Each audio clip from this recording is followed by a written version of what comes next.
Good morning, Alicia. How are you?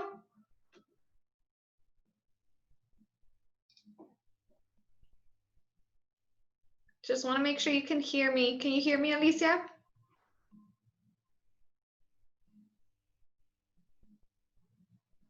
You have your volume Yeah. Well, she doesn't have her camera on, so she might not be in front of it right now. Oh. You look good. Thanks. I'm like, okay, good, thanks. Okay, let's, I'm just.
Good morning, everybody. I hope you all are having a great day. I'm just going to give it a few minutes to give everyone a chance to jump on the call, and then I'll go ahead and get started. Voy a acomodar a los niños y ahí vengo, ¿eh? Okay. Can you guys hear me okay for whoever's online right now? No? Damian, can you hear me okay? Okay. Yeah, teach you how to do the like.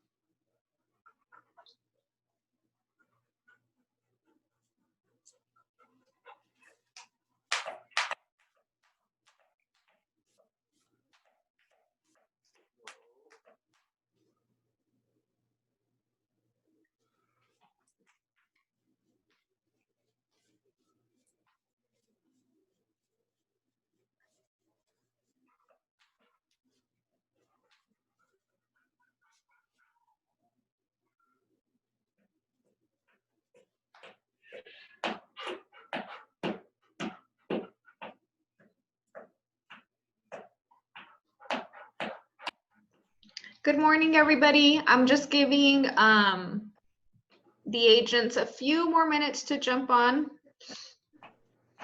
Let's give them 2 more minutes and then we can get started, okay?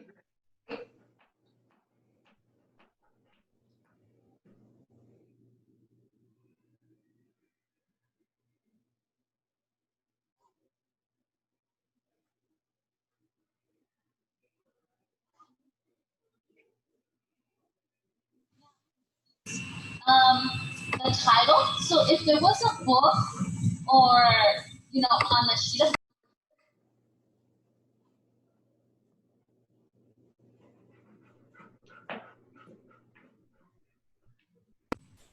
Good morning, Ethel. Good morning. We're giving everybody just a few more minutes to jump on before we get started, okay? Okay, are you hearing me? I can hear you. Once we get started, if you guys can mute, but I'll let you know once we get started.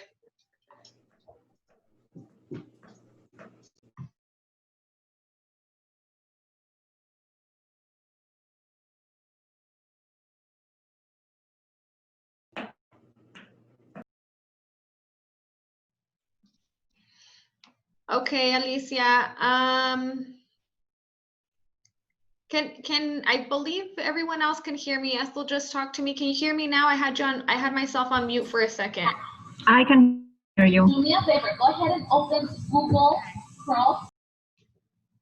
Alicia just sent me a message that she can't hear me, so I just want to make sure she's set up and ready. I Okay. guess we can do just the word magi.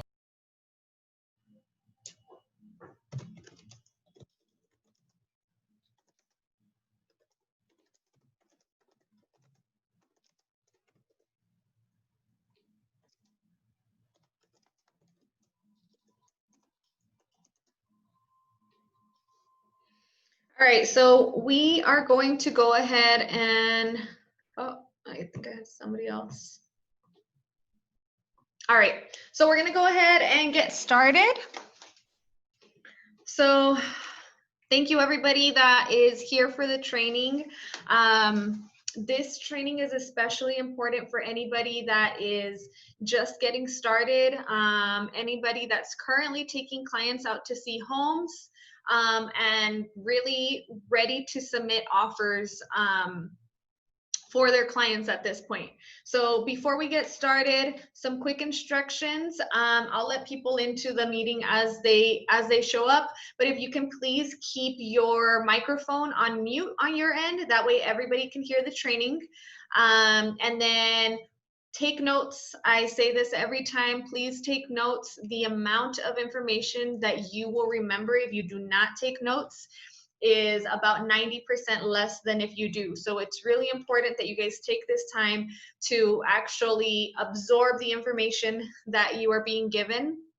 And just, you know, pay attention, try to be as present as you can. If you need to step away and make a phone call, I understand, just please keep your microphone on mute. And then if you guys can please hold your questions till the end of the training, there will be a question and answer, a time to do questions and answers, okay? So without further ado, let's go ahead and get started. Today's training is going to be on how to write up a contract. And more than anything, how do I, okay.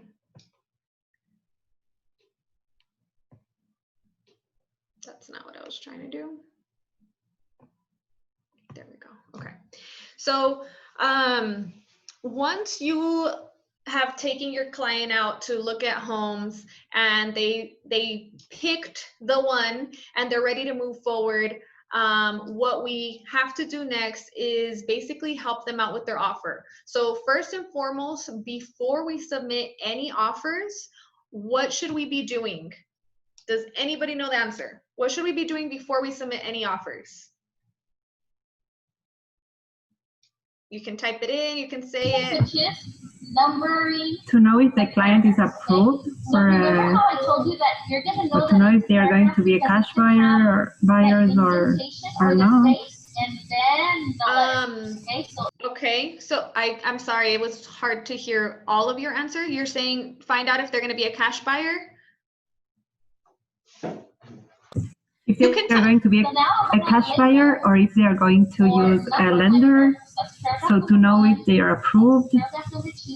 Well, we should know that before we take them to go see any houses. We should know if they're qualified before they go look at any houses. But now we've taken them to see houses and we want to submit an offer. So what we need to do before actually submitting an offer is a CMA. everybody should be doing a CMA before we submit offers. This is to help protect your client, first of all, and second of all, how are you going to help advise them with an offer if you don't have, just a good idea of more or less how much that property is going to value.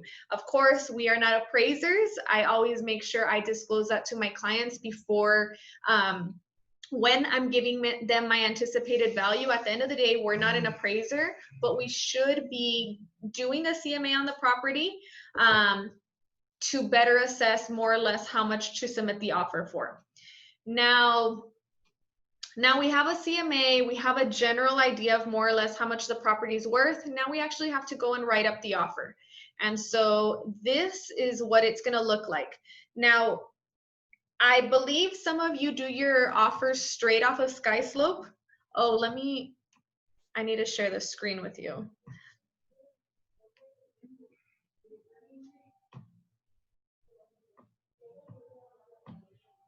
Okay, there we go. So I know some of you do your offers straight off of SkySlope, and if that's the way that you work it, then that's fine. More than anything, I want you to understand what it is that you're plugging into these blanks. And then you really need to know what you're plugging in, because when you're explaining the offer to your client, you need to know how to explain it also. And I'm going to give you a few tips on how to make your offer stand out from the rest also. So if you're using Zip Forms, I do recommend that you take the time to create some templates that you'll find right up here. This is going to take a little bit of time for you to do, but for example, when I'm working with a buyer, I already have the template ready. And I have all the documents in here that I need for any of my buyers. So when I go to create a new transaction, let me go back into the transactions page. I'm going to create a new transaction. I'm going to do a new purchaser offer. And then right here, I'm going to plug in my property address. So let's say it's 123 Main Street. And this is just an example.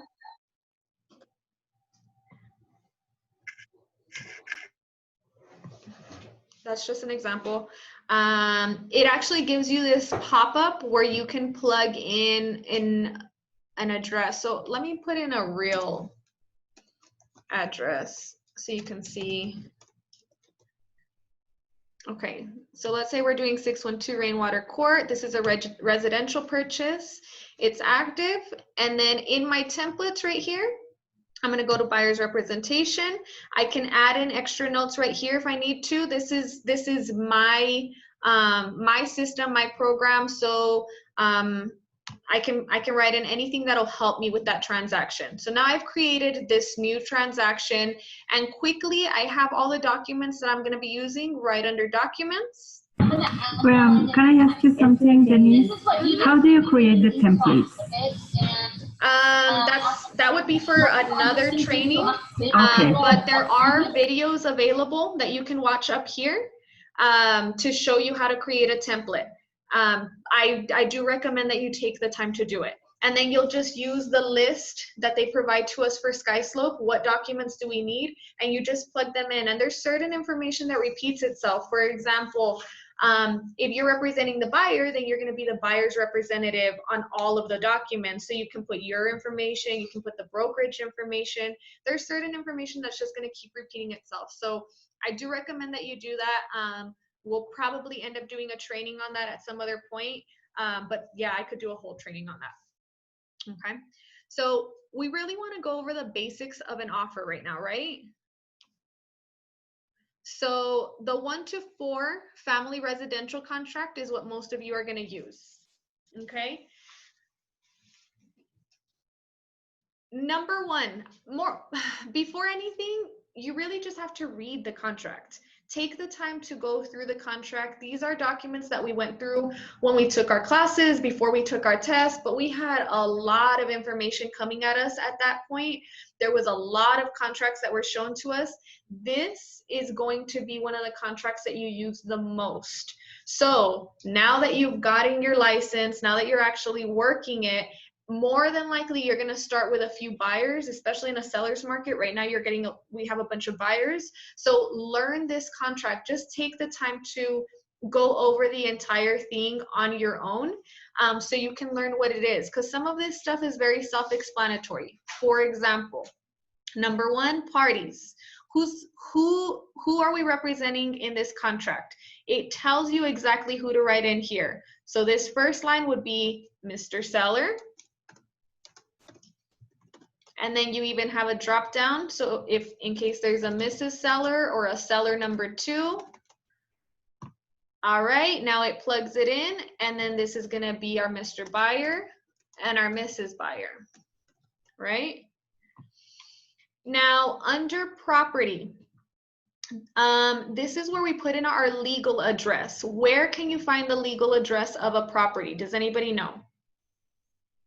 Yes. In CAD or in the MLS? Correct.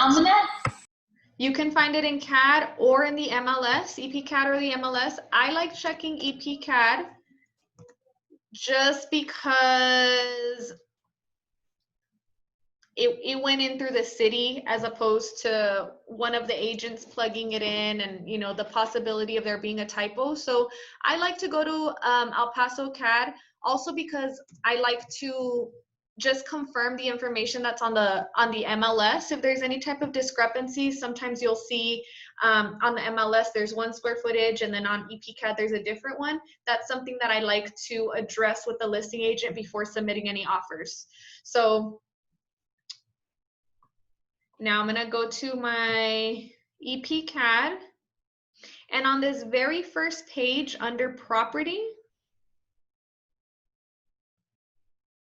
you're gonna have the legal address right here. It says legal description, okay? So let me go back to my contract really quick. The way that this is sectioned off on this contract, you're gonna see the lot first, the block next, and then the additional description right after that. So when I look for it, I'm first looking for the lot and the block. And so this is lot 6. This is what I do to help me figure out exactly what goes where. So I start with the lot 6. And then I go back, and the block is going to be the first number. So 36, block 36. And then this is the additional description. Now, how did I know that? Well, here's your lot. Number 15 is part of the additional description. There's a West Hill subdivision, but there's 15 of them. So this is number 15. And then I'll plug that in right over here. Nice thing I can do, I can copy and paste it, and there you go. Now, I had already plugged in the address when I first began this, and so it automatically populated County of El Paso. And so really, we're not writing up a contract. It's not that difficult. I know when you're first starting, it might be a little overwhelming, but just remember, you're not writing the contract. You're just filling in the blanks. And so that's why I say take the time to look over the contract whenever you have, like, put aside the time. I can't say whenever you have the time, because we never have the time. You have to make the time. So put aside an hour to read the contract. This is what you are giving to your clients to sign. And that's a lot of money that they're putting in your hands. So read the contract. I can't stress that enough. There's a lot of realtors that just haven't read the contract. You need to read it. Read it, and it explains everything to you.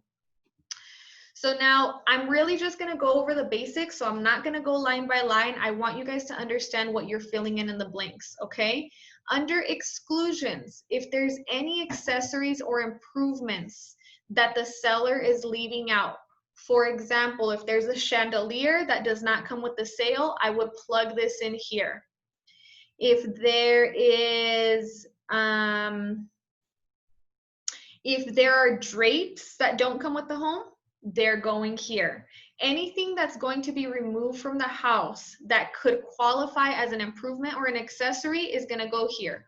Well, what makes it an improvement or an accessory? Read your contract. It's all under B and C. Improvements and accessories, they're written out for you. Appliances, balances, screens, shutters, TV mounts. TV mounts are considered an accessory or an improvement. So make sure you're reading all of that. And on the buyer side, we usually don't plug anything in here unless it's something that's been disclosed already. But on the selling side, also, whenever you're taking offers, make sure that if your seller told you that they're gonna take something, you write that in whenever you send that contract back, okay? Now under sales price, most of our loans are going to be under the third-party financing addendum. What that means is basically they are getting a loan from a third party to purchase the property. Okay, sometimes you'll do a seller financing addendum. Very rarely will you do a loan assumption addendum. So usually third party, and sometimes you'll do a cash purchase, in which case we would not check off any of these. Everything would go under here. But right now we're gonna work with a third party, okay? And so the way that this works here is this line A and line B are going to add up to line C. So line C, you actually don't even get to plug in because it automatically populates. So let's say that the purchase price is $200,000. And they're putting 5% down. So we would have 10,000 up here and 190 here. Oh, did I mess that up? Yeah, I totally did. And see how it automatically populated 200,000 as the sales price, sum of A and B, okay? License holder disclosure, this is very important. If you have any interest in this property, okay, if you own this property, if you are related to whoever owns this property, is buying or selling, you must disclose it on number 4, okay? Earnest money. Earnest money is good faith money. The way that I explain it to my clients, it's good faith money. So I'm going to give you guys just some pointers on if you're looking for a good way to explain the earnest money. The earnest money is basically a deposit that the buyer is going to put down in good faith for the purchase agreement. Now, the seller, whenever they accept a buyer's offer, they take an inherent risk that the buyer is not going to go through with the purchase. And during that time, under this binding agreement, they cannot take any other offers. They could possibly get a better offer during the time that this buyer is going through their financing process of getting their financing approval and finalized, right? So the earnest money is there basically to say from the buyer to the seller, hey, Mr. Seller, I'm serious about this purchase. I'm not here to waste your time. I'm going to give you a deposit. And the deposit is going to be $2,000. I can't see for nothing. It's going to be $2,000. I'm going to deposit that into an escrow account, and that's going to be a credit for the buyer with their purchase. But if the buyer breaches the contract, okay? Not if they don't close, because remember, the earnest money is refundable under certain conditions. So if they breach the contract, then the seller gets to keep the $2,000 of earnest money. Otherwise, this is going to be kept as a credit for the buyer. Another good rule of thumb right now that it's a seller's market and we have just a really fierce market where, you know, sometimes we're looking for the upper hand to try to get our offers approved. Don't skimp on the earnest money. Give a good amount of earnest money. So like right now for any of my buyers, I'm doing at least, you know, at least the 10% of, not the 10%, the 1% of 200,000. So if it's 200,000, offer 2,000. If it's 100,000, offer 1,000 at least. I would say do even more. Like on an offer like this, I might do up to $3,000 in earnest money. Why? Because if my buyer is already going to come in with a down payment of $10,000 plus probably buying costs, they're serious about the property, you know that you can get your inspections done within the time frame that you allocated, why not? It's gonna hold a lot more weight for them to get an offer like this than it is for them to get this exact same offer but with this in earnest money. Which buyer looks more serious? The one that's offering $2,000. Okay. Again, very self-explanatory. It tells you exactly what to put here. So under escrow agent, I would put whoever is my escrow agent. So I have Marcy Espinosa, and see how it automatically populated because I'm using these people a lot. So it has them under there already with Del Sol title. Okay. The buyer shall deliver additional earnest money. So there's actually an option for the buyer to deliver more earnest money. So maybe you want to say, well, I really want to make this offer look good, or my buyer is willing to put down more for earnest money, but not until after they get the inspection done. You can do that. Let's say we want to start with $2,000, but we want them to know that we're serious and we have 10 days to get our inspections done. Why don't we add in an additional $1,000 after 10 days?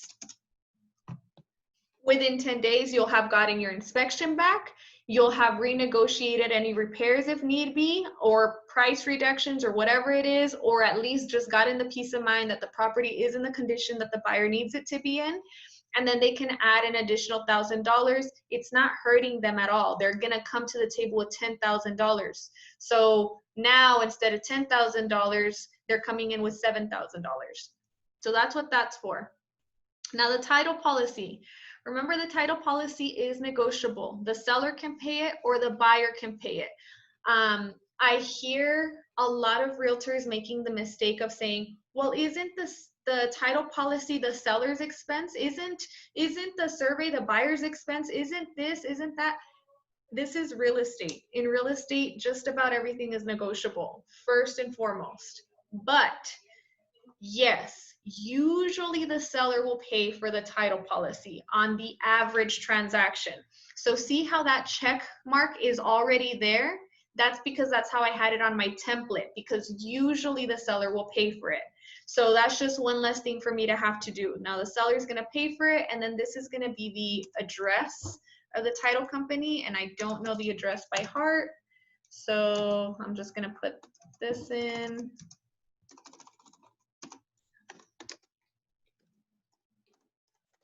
Something on La Quinta. Okay, this is the address of the title company that we're using. Now, right down here is where you're going to be getting the first set of initials from your buyers and from your sellers. Okay. Denise, can I ask you something? Go ahead. Can you scroll up so I can see the earnest money? So now this There you have the escrow agent, and then don't you need to put here the address of the title company, and then in the title policy and survey it says title company. It's not there where you put the sole title. A vendor? Well, no. Oh, you know what? You're absolutely right. So we're This is the address. The first and the second option, okay, for the different issues. So Maya, what do you think of Oh, which perfect. is? Yes, Thank you. I'm sorry about that. You're absolutely right. So this would be the address. And this would be the title company. The name of the title company. Okay, thank you, Ethel. All right, so next, again, most of this stuff, I already have it on my template because this is what it typically looks like. That doesn't mean that this is the way that it's gonna be for every single contract. That doesn't mean that you shouldn't review it and make sure that it looks the way that you want it to be, okay? Now on here, we are asking that, let's go right back up here. The standard printed exception as to discrepancies, conflicts, shortages in areas or boundary lines, encroachments and protrusions or overlapping improvements will be amended to read shortages in area at the expense of the seller. Okay, this is typically what we negotiate in, and this has to do with the survey, but that is, you know, we could change that if need be. Okay, title commitment, within 20 days we get the title commitment. I ask that the survey be delivered within 5 days. Survey, I do see the survey go back and forth a little bit more than the title policy does, but typically the seller is going to either provide a survey, an existing survey that they have, or they're going to order a survey. So we usually ask for ours in 5 days, and I recommend that whoever it is that you are representing, if you're representing the buyer, ask for your items quicker. If you're representing the buyer and they need to provide a document, ask for more time. This is to protect your client. Remember that the more time that you ask for with your buyer, it just gives them more time to provide everything. We never know what's going to happen. But at the same time, when you're negotiating, you want them to give you their documents very fast. So there is like a happy median, and sometimes you get the days that you want, sometimes you don't. But that's what mine usually looks like. That's what I usually shoot for. Okay, now objections. This is basically, what is my buyer going to be using their purchase for? What are they going to be using the property for? My buyer is going to be using it for residential use. And the buyer must object the earlier of closing date or 10 days after the buyer receives the commitment, the title commitment, the exemption documents, and the survey. So let's say that they received the survey back and they were buying this property and they wanted to put a quadplex on it. And the survey says that they cannot put a quadplex on here. So let's put residential and residential use with quadplex, okay? This is what my buyer is buying the property for residential use, but to put a quadplex on it. If after I receive all the documents that we were waiting on, the documents say, no, you can't put a quadplex on here, it's not permitted, then the buyer can object to it within 10 days of receiving all these documents.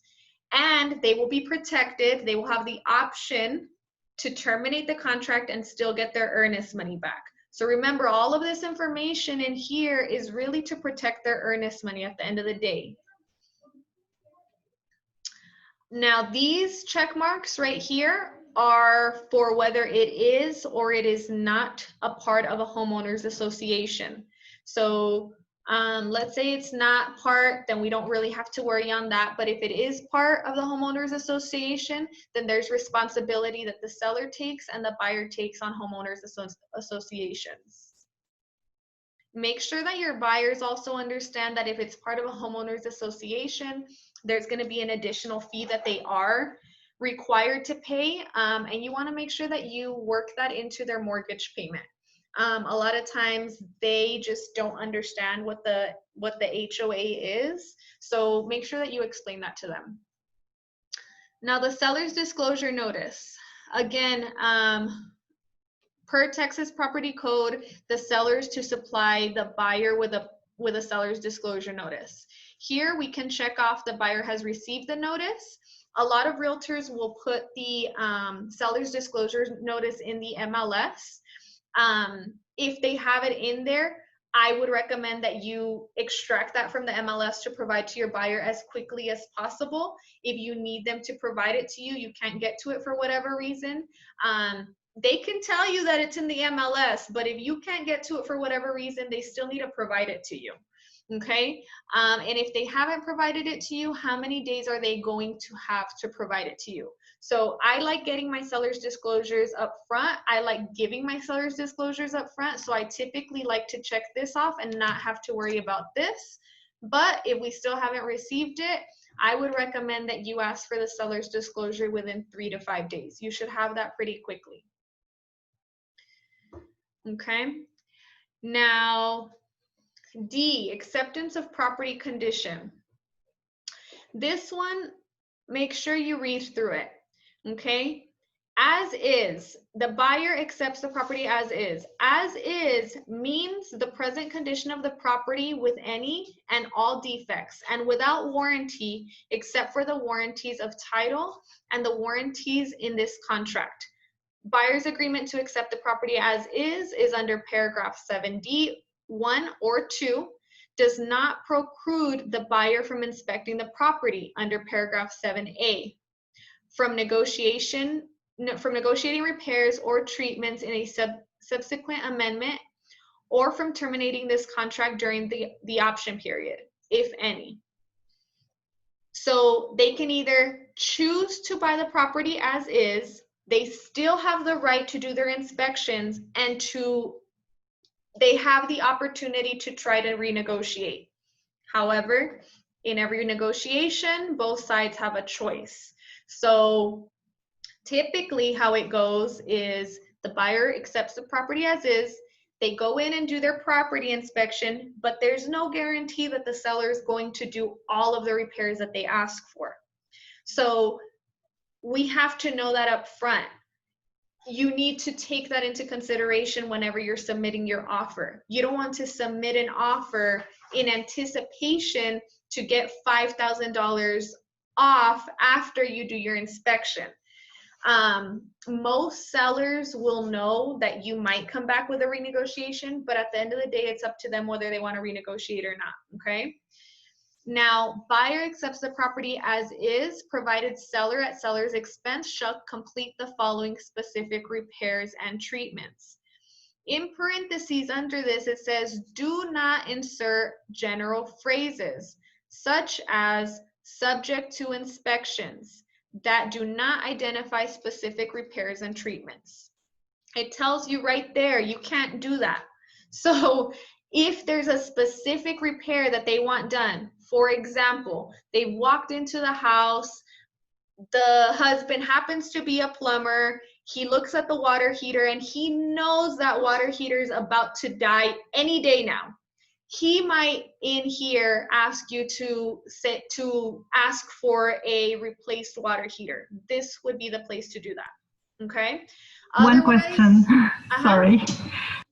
If you check the number 2, you still have the right to ask for something else or to renegotiate conditions when the inspector is going to go to the property, isn't it? You always have you always have that right to renegotiate, but it's not going to be a guarantee. Yeah. Okay.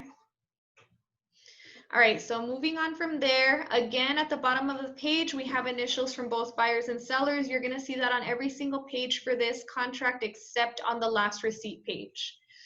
Now, residential service contracts. If you guys do not have a good home warranty representative contact, I highly recommend, I'm going to throw a quick contact out there for you guys to have. Miss Martha Maldonado with Old Republic Home Warranty. I'm going to give you guys her number right now. If you do not have a home warranty contact, you need to have one.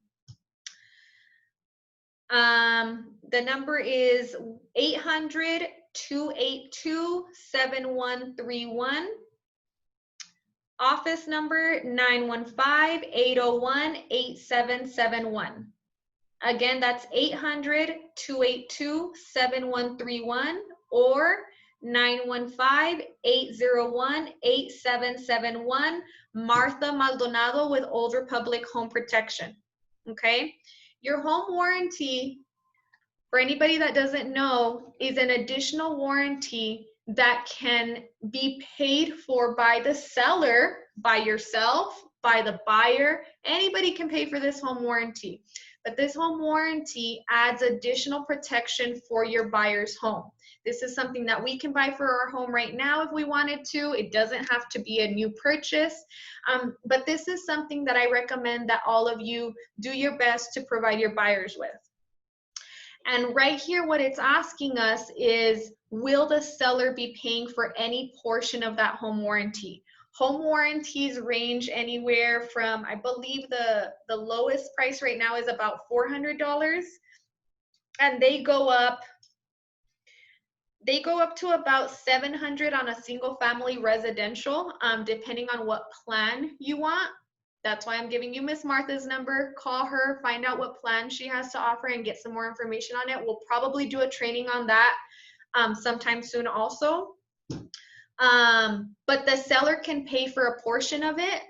I like to gift it to my clients if I'm not able to negotiate it in by the seller. I like for all of my buyers to have at least a 1-year home warranty. But this is where you would put that in. So typically here, I'm usually asking for at least $400. If I can get away with $500, I'll do $500 because it's a better package. But that would be that's what that line is for.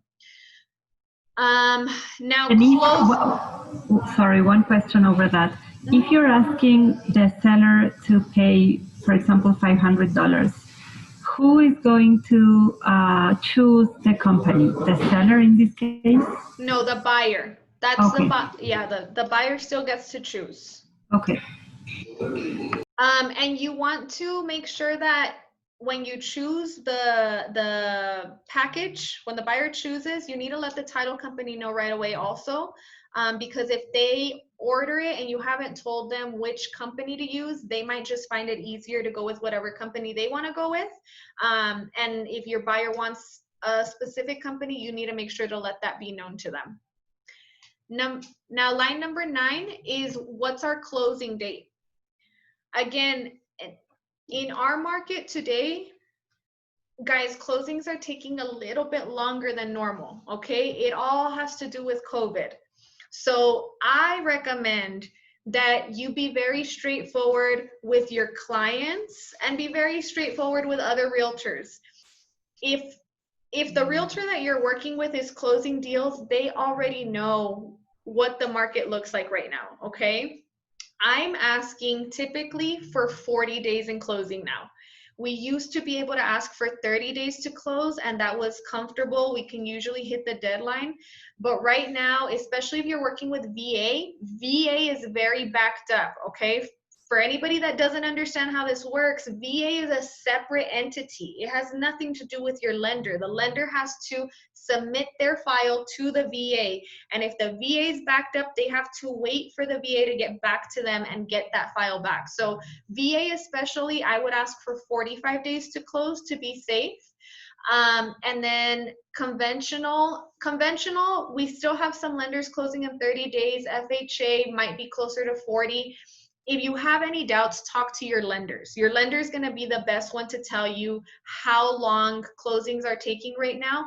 But I do recommend being very straightforward from the beginning with your clients and with the other agents. The last thing you want to do is promise to close in 30 days.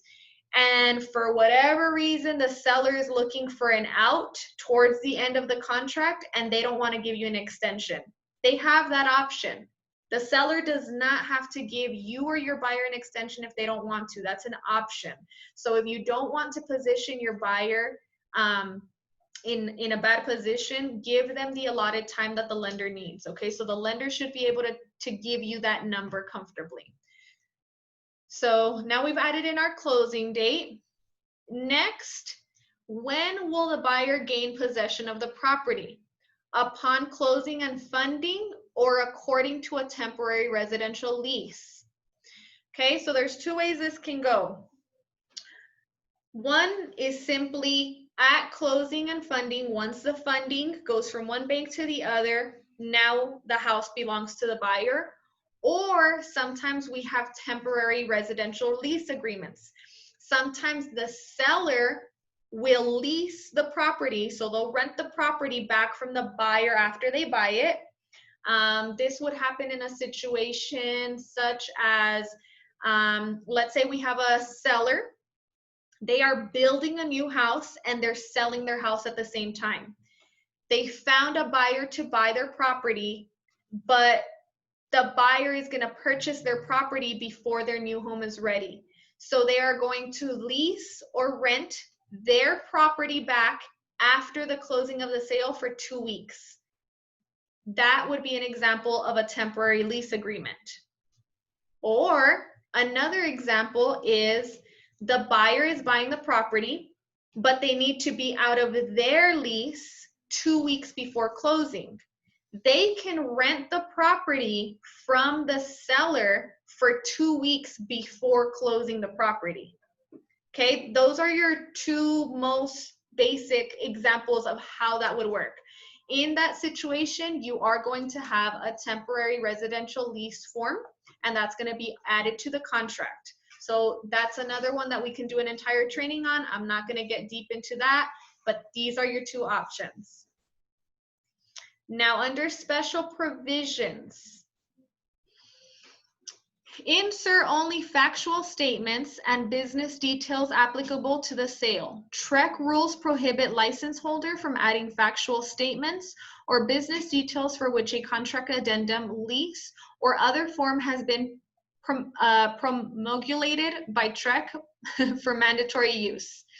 So special provisions is one of those things that we constantly that we're constantly being corrected on by TREC, because apparently we're filling special provisions out wrong all the time. So to keep it simple, basically this has to be a factual item. For example, something that I've seen is, let's say I had a client, I listed their home and there was a balance due on my commission for whatever reason. Let's say they owed me $500 for something. I can add in here that there is $500 due to either myself or the brokerage, whatever the agreement was, $500 due to Realty One at time of closing for, I don't know, X, Y, and Z, whatever the agreement was. That would be a factual item that I could add in here that's nowhere else on the contract, okay? When in doubt, ask your broker. Ask your broker, ask whoever's training you to see if what you're trying to put into special provisions is something that you can put in, okay? But if it's not a fact, it probably can't go in there. Now, settlement and other expenses, line B. This is where we are going to write in how much, if any, seller contributions the seller is going to provide to the buyer.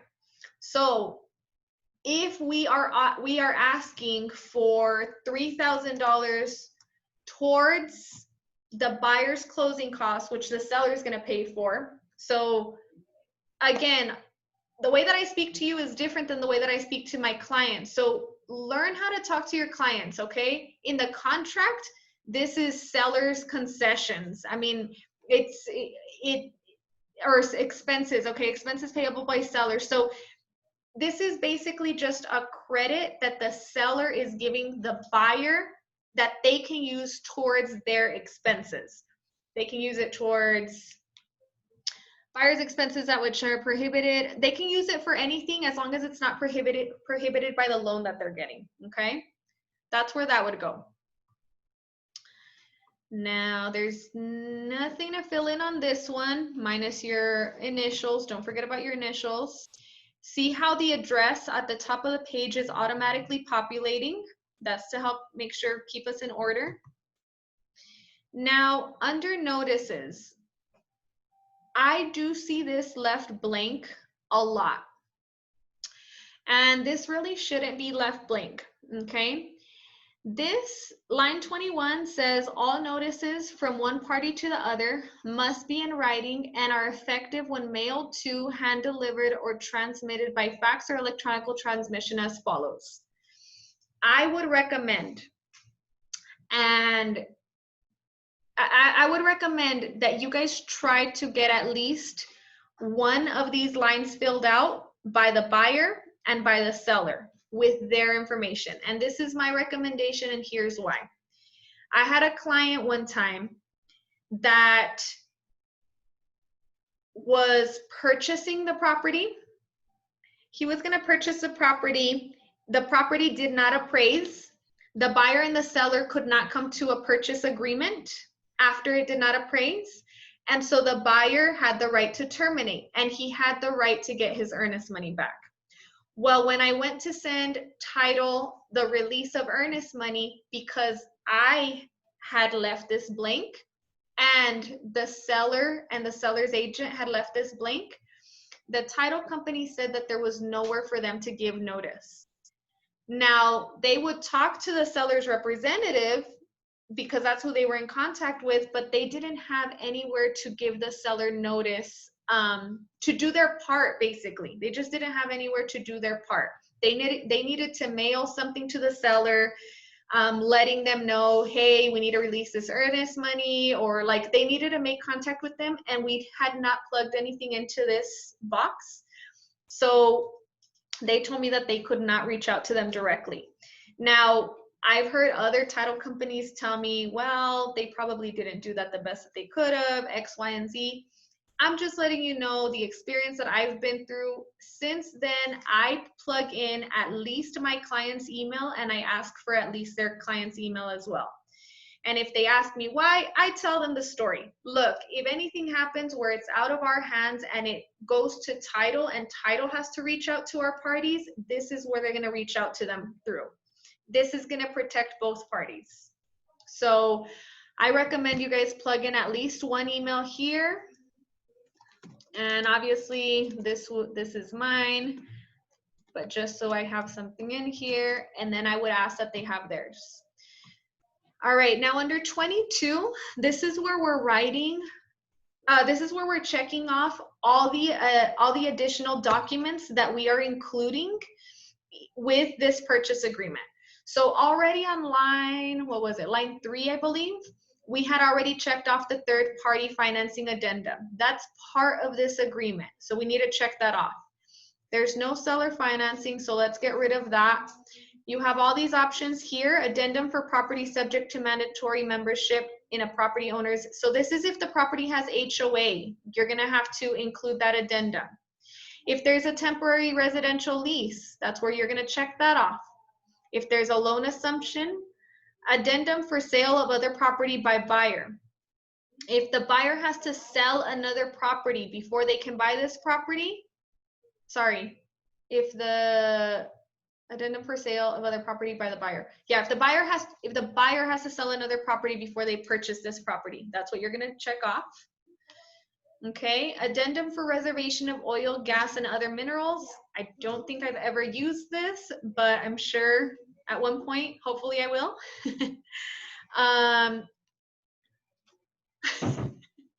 That's Gabriel, our broker. He's peeking in.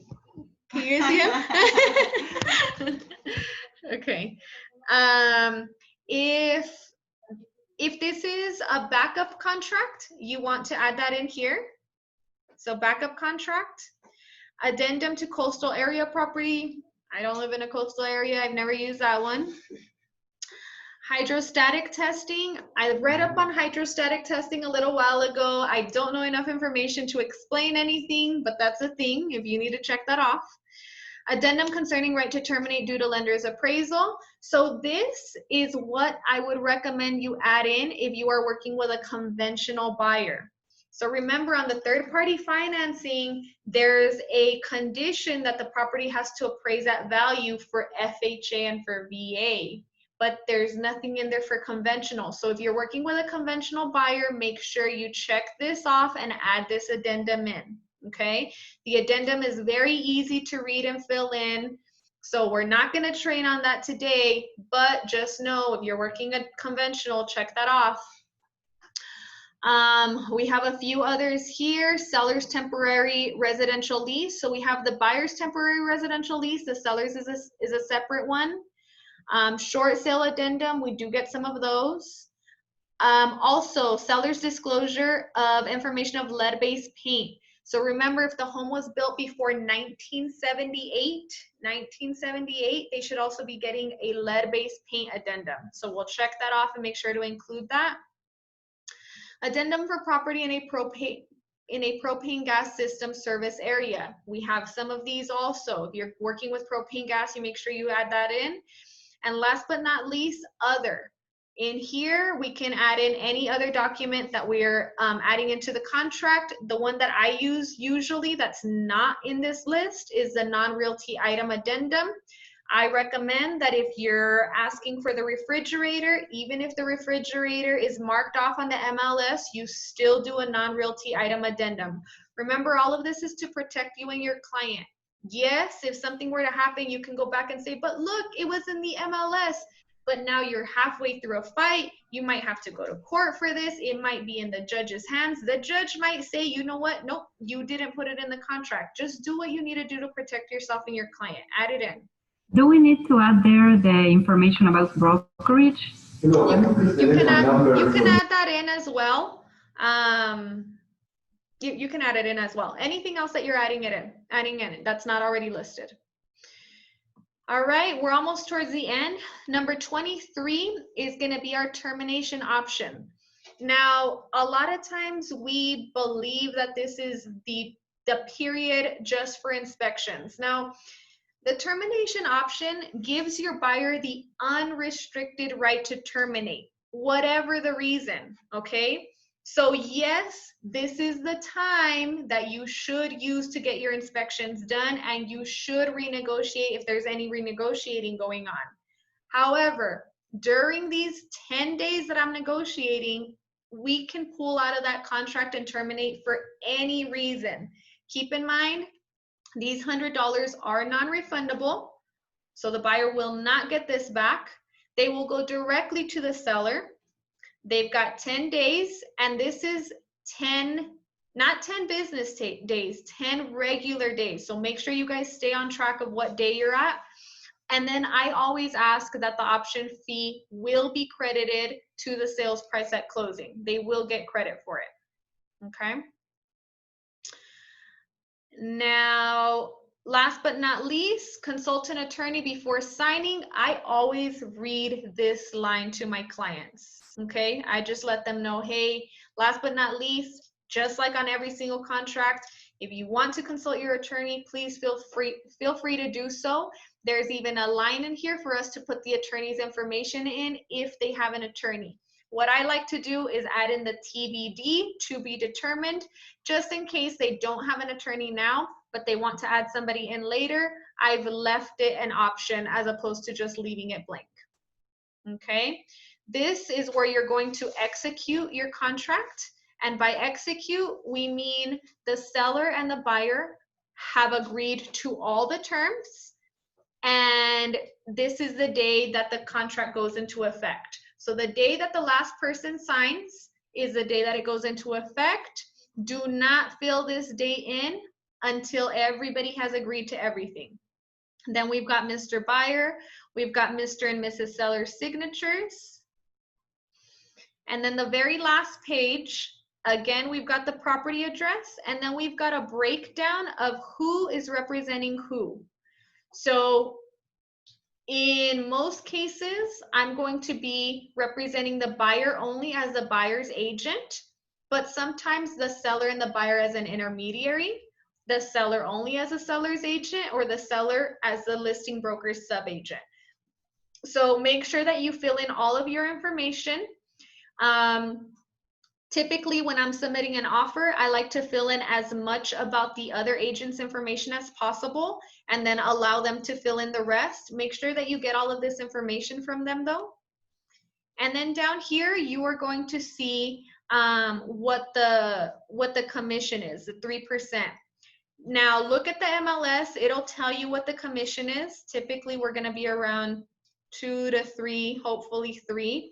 But just so you know, this is not an agreement to commission. So I have heard some agents say, well, on the purchase agreement, we put 3%, but on the MLS, the agent said 2%, but I sent them the agreement and it said 3% and they signed it. So that's what we agreed to.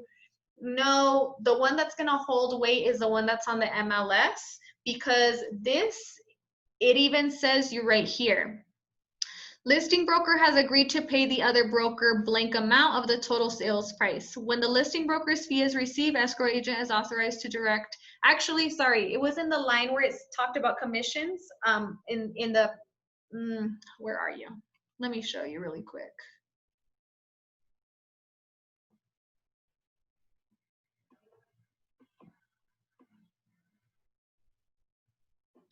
Broker's fees, number 8. All obligations of the parties for payment of broker's fees are contained in a separate written agreement. Okay? So the commissions are not negotiated on this purchase agreement. Commissions are negotiated on the listing agreement. Okay? If you guys have any reservations about the commissions that are being paid out, you make sure that you get it in writing. You can do it over email, you know, but make sure that that's shown in another agreement. This is not going to hold weight if you ever need to dispute it. And I say it just because I have read, you know, whenever TREC puts out information, I've never been through a personal experience, but I've read that experience and that the judge sided with the person that had put on the MLS and on the listing agreement the lesser commission. They said that this was not an agreement. Could work out differently, but just know that that doesn't hold that much weight. And then the very last page, page 10 out of 10, this is where we write in our receipts. So when the option money is delivered, it has to be received and acknowledged here. When the earnest money is delivered, we're going to receive it and acknowledge it here. Okay, additional earnest money as well. And then whenever the title company receives the contract, they acknowledge it here. And that is the entire offer. Now, the only things that we're missing, and I will go into this one, is the third-party financing. I do want to go over that one because that is something that you are typically going to use. The third-party financing is basically your breakdown of the loan.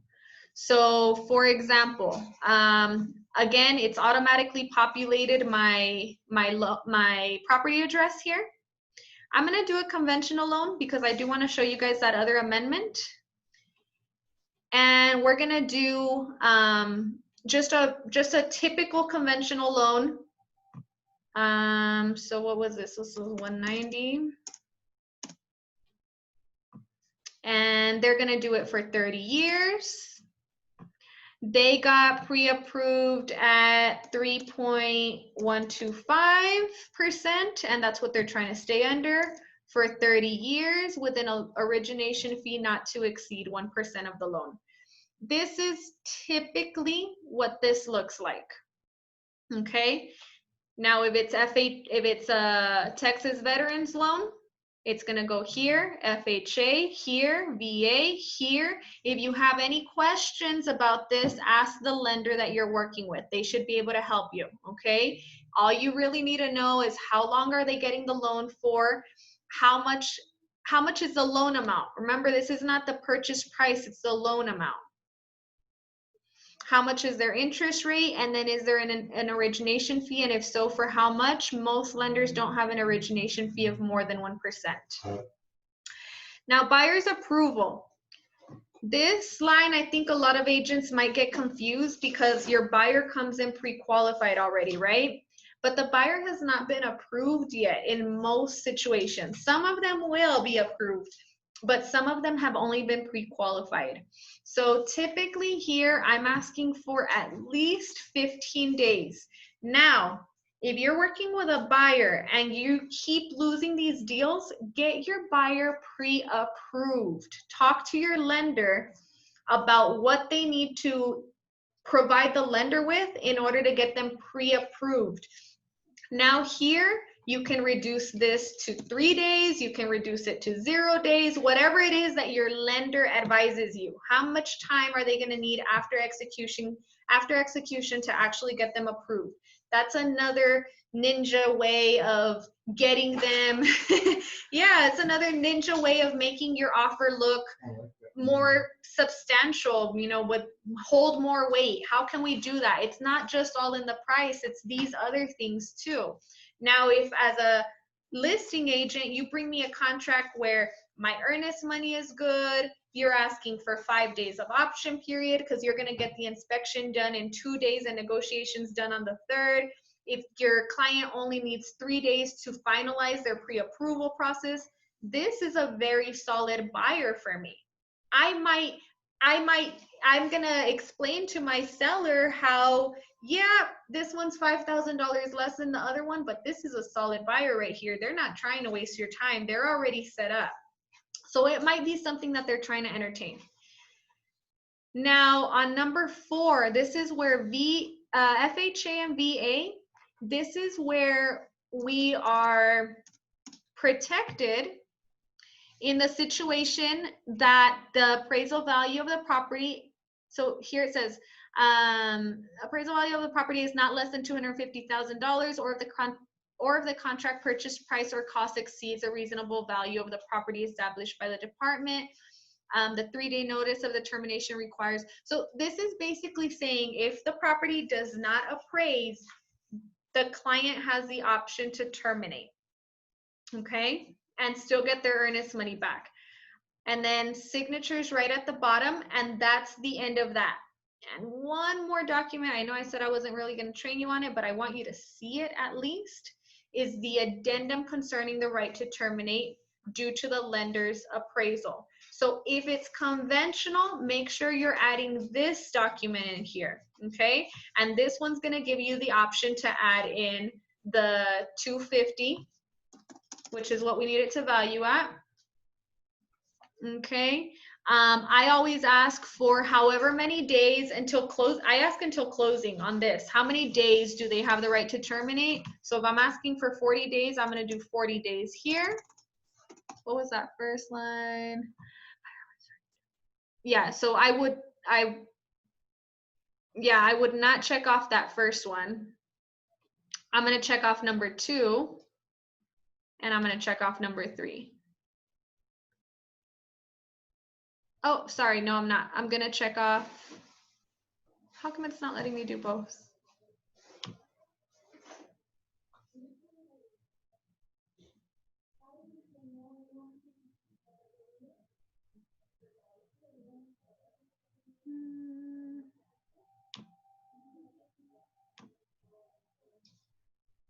Okay, I'm sorry. I'm filling in the wrong one.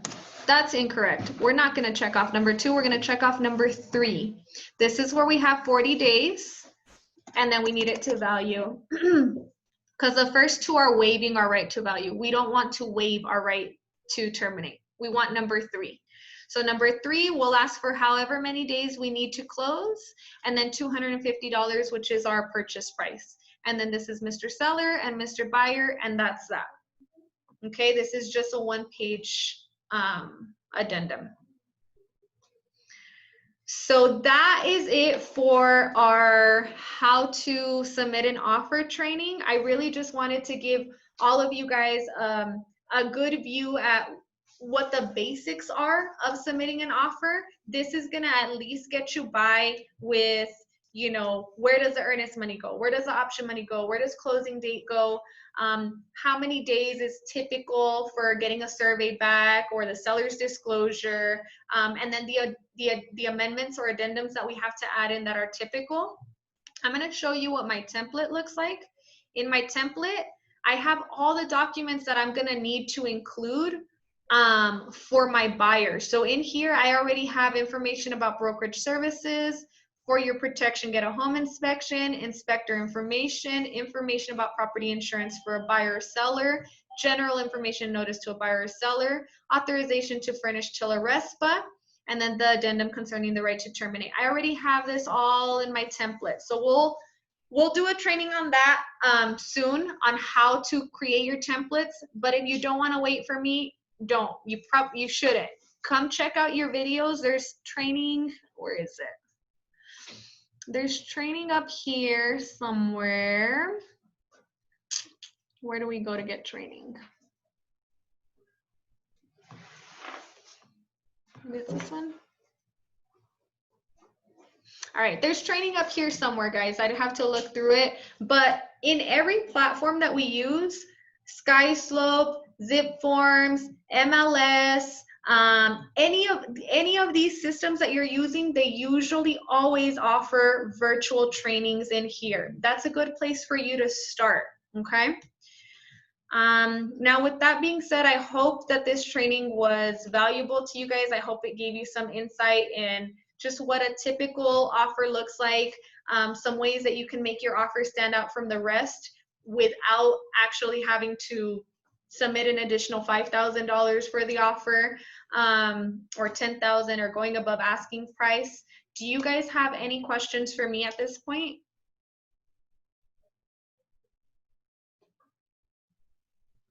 No? No questions? Anybody? All right, well, then in that case, I hope you guys have an amazing weekend. Today's Friday. Woo! So Friday is fun if you're a realtor. Right now, you guys should be preparing for the weekend. Even if you're not showing homes or doing an open house, prepare some social media content. People talk to you on the weekends because that's when they have time available. So post a home, post a picture of yourself in the office, shoot out some helpful information to potential first-time home buyers or sellers. Put yourself out there. Please don't be a secret agent. We're here to support you and we want to see you guys win. So get out there and kick butt this weekend. I wish you guys the most productive and money-making weekend ever. All right, talk to you soon. Bye.